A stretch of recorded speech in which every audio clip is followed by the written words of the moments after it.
And I thought, right, I want to start a business that will displace a wasteful product. I know about the cosmetics industry, and I want to run it as ethically, equitably, and kindly as possible. So I'm going to start a company. It's going to have solid shampoo, solid conditioner, and you know what, that's expanded into everything else. Lots of people were like, well, that clearly can't work, or it would have already happened. And it did work. So it started as a bit of a, I can do that, just watch me. But also the way we buy beauty is bonkers. 95% water, you use it in a room full of water on tap. In the industry, water is called profiterole. She had the courage to say it.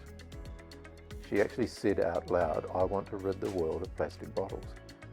And you know, she was making some products in her kitchen at home. She had this aspiration for a global business that would have a real impact on people and planet. And then she went and did it. I love going against the grain. It's my favourite thing. I don't care that people think it's the wrong thing to do. It might be the wrong thing to do, but again, I don't view failure as the ultimate worst thing in the world. Again, I don't like it.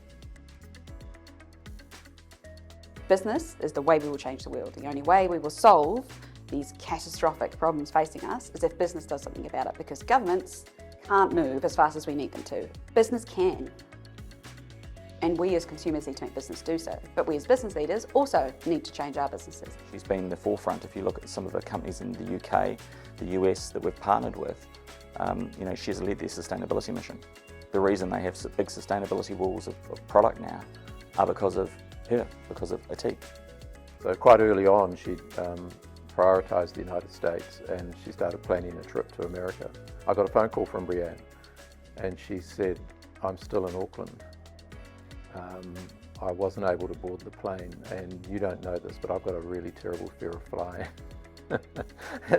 and I thought, oh shit, we're trying to develop a global business here and we don't like to fly. But anyway, I don't know what really happened over the next 24 hours. But what I do know is that Brianne must have had a very big talk to herself, and she showed great courage. She went back to the airport the next night, she got on the plane, she went to America, and the rest is history. I think we are determined to prove ourselves because we are a smaller country, relatively isolated. We seem to do a lot of big things here because people seem driven to do big things.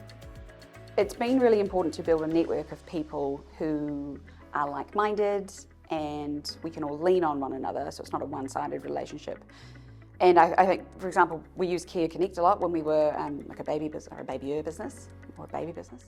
Like with NZTE, for example, you reached out for market support. We wanted to export from early stages, Australia and America, as I said. You will never know better than people already in the market, because visiting the market for a week is great, but knowing someone who knows it intrinsically is much better. And building that community of people, both within Aotearoa and further afield, I don't think Ethique would be where it is without it.